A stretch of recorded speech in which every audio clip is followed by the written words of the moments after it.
Olá e sejam bem-vindos a mais um estudo nessa série de estudos sobre a doutrina da aliança. Eu sou o pastor Jim Whitvin, sou um dos diretores do Instituto João Calvino, o seminário das igrejas reformadas no Brasil, e também professor do Antigo Testamento e a teologia sistemática. E nesse estudo nós vamos continuar ou concluir nossa discussão do rito da circuncisão, um estudo mais detalhado sobre a circuncisão. E nós já lemos Gênesis 17, versículos 9 e 10. E nesses versículos Deus disse: "Esta é a minha aliança, todo macho entre vós será circuncidado." Essa era a responsabilidade dos pais. Mas a responsabilidade dos pais não pode ser reduzida apenas à circuncisão, ao rito. Embora a circuncisão foi reduzido pelos judaizantes na época do Novo Testamento, a algo meramente externo e físico. Como nós podemos ler em Romanos capítulo 2, Paulo confrontando essa ideia errada. Romanos capítulo 2, 28 e 29, porque não é judeu quem o é apenas exteriormente, nem é circuncisão o que é somente na carne, porém judeu é aquele que o é interiormente.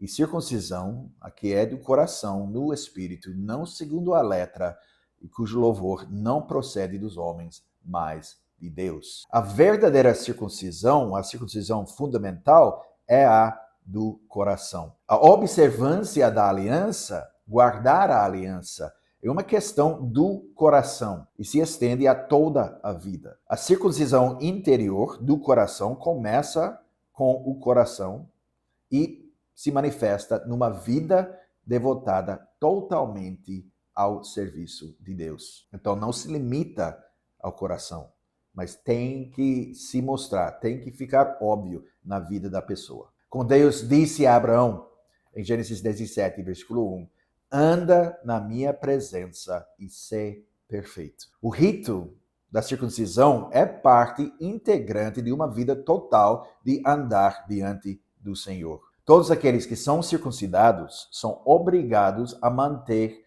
a aliança. E agora, pensando nisso, não podemos dizer ou argumentar que as crianças não são capazes de manter a aliança e, portanto, não têm direito à circuncisão. Elas são obrigadas à fidelidade à aliança. E da mesma forma, não podemos argumentar que todos aqueles que são batizados devem crer e, portanto, uma vez que os bebês não podem crer, eles não podem ser batizados. Não podemos argumentar assim. Os bebês, nós sabemos, são psicológica e fisiologicamente imaturos. Mas a obrigação ainda é deles. A obrigação da antiga aliança era para as mulheres também, sabemos. Embora elas não pudessem ser circuncidadas. Sabemos que todas as crianças são obrigadas a obedecer aos pais. É uma obrigação. Isso inclui bebês de colo. Como pais, buscamos obter essa obediência, a obediência dos nossos filhos, que seja compatível com seu nível de maturidade. Isso nos leva à obrigação de ensinar e treinar nossos filhos na aliança. Vamos ler agora Gênesis 18, versículos 17 a 19. Gênesis 18, 17 a 19. Onde a palavra de Deus diz: "Disse o Senhor: ocultarei a Abraão o que estou para fazer, visto que Abraão certamente virá a ser uma grande e poderosa nação, e nele serão benditas todas as nações da terra, porque eu o escolhi para que ordene a seus filhos e a sua casa depois dele, a fim de que guardem o caminho do Senhor e pratiquem a justiça e o juízo, para que o Senhor faça vir sobre Abraão o que tem falado a seu respeito." O Senhor promete um povo e uma terra, e ele cumprirá essa promessa. Ele fará acontecer o que prometeu fazer. Esse é o seu propósito soberano e salvador. Porque é isso que ele vai fazer. Abraão deve ensinar e treinar seus filhos para guardar o caminho do Senhor, para que o Senhor faça acontecer o que prometeu. É uma promessa, é tudo de graça, mas o amor e a misericórdia do Senhor estão com aqueles que guardam a sua aliança e se lembram de obedecer a seus preceitos. Como nós lemos em Salmo 103, versículos 17 e 18.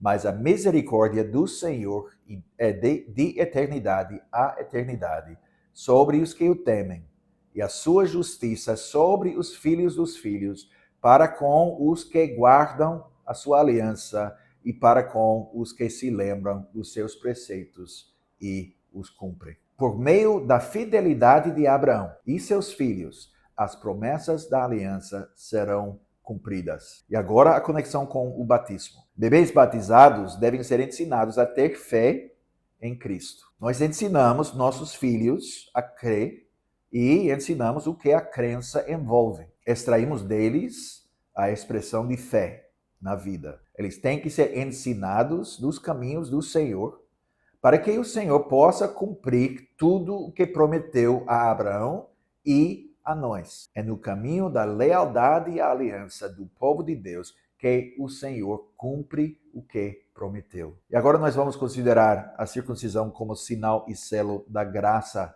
soberana de Deus. Como ouvimos, Deus deu a Abraão a promessa de um povo e de uma terra para habitar. E humanamente falando, não havia como essas promessas serem cumpridas. Romanos capítulo 4, versículos 18, a primeira parte do versículo 20.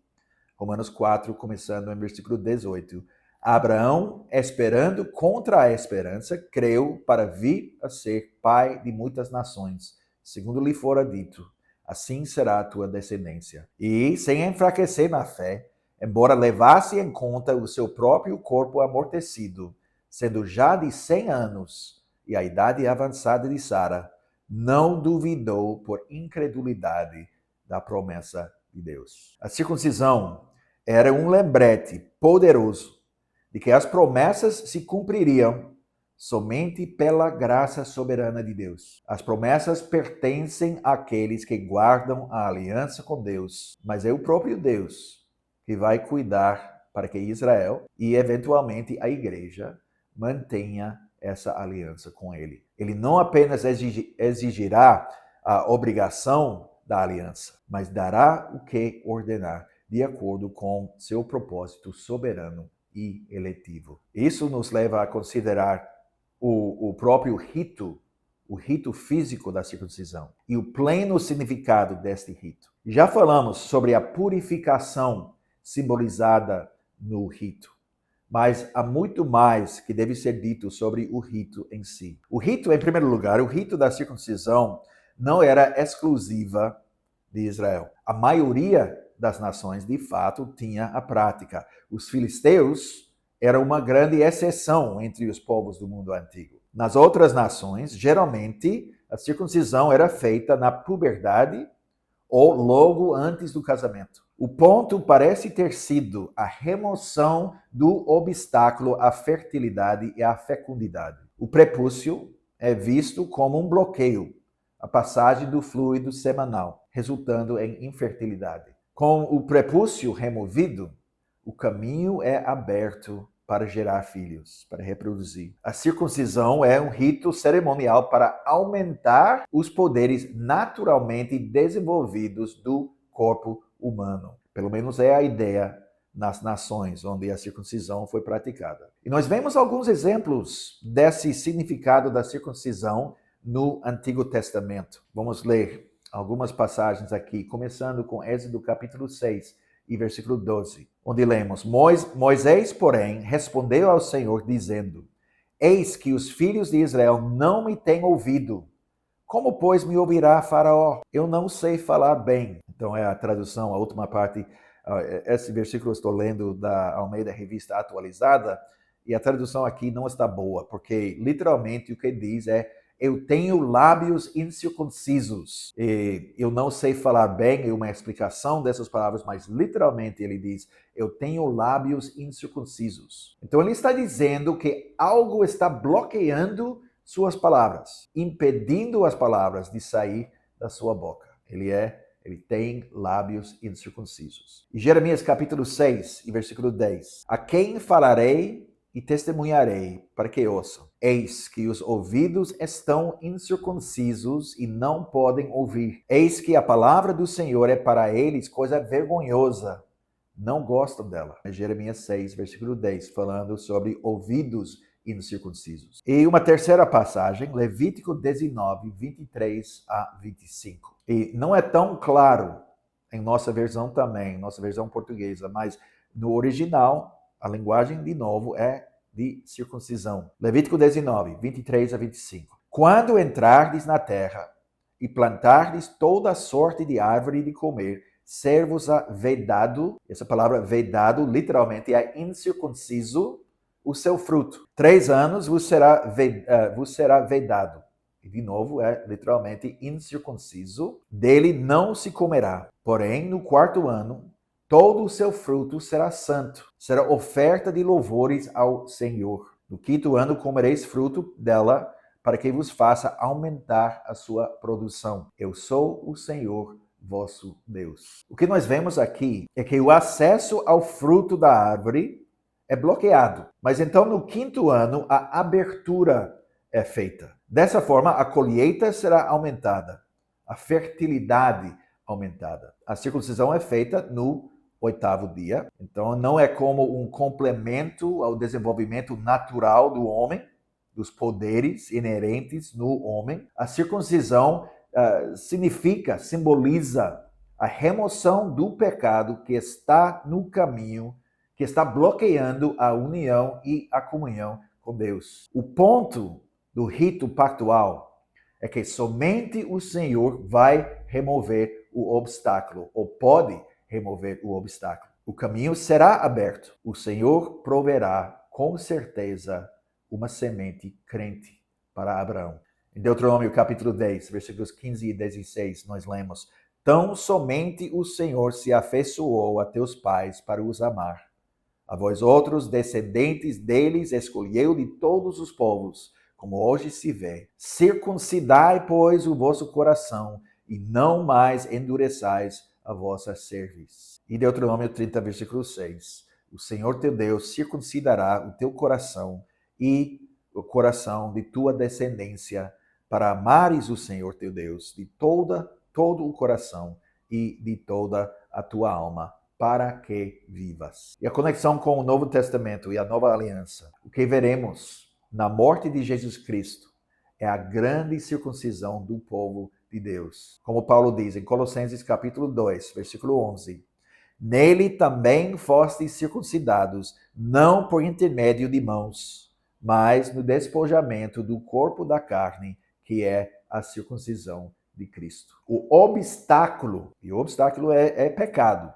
Esse obstáculo é removido por esse rito sangrento, derramamento de sangue, o corte da carne do Senhor Jesus Cristo. Então, a circuncisão de Cristo. O caminho para a reconciliação é aberto. Nós temos acesso a Deus por meio dele. Então, para concluir esse excurso, a ordenança da circuncisão nos leva diretamente a Jesus Cristo e dele nós recebemos o sacramento do batismo. E nós vamos falar mais sobre isso num futuro estudo, sobre o batismo como sinal da aliança. Mas agora, no próximo episódio e no próximo estudo, nós vamos voltar à nossa discussão das manifestações históricas da aliança. Até a próxima vez.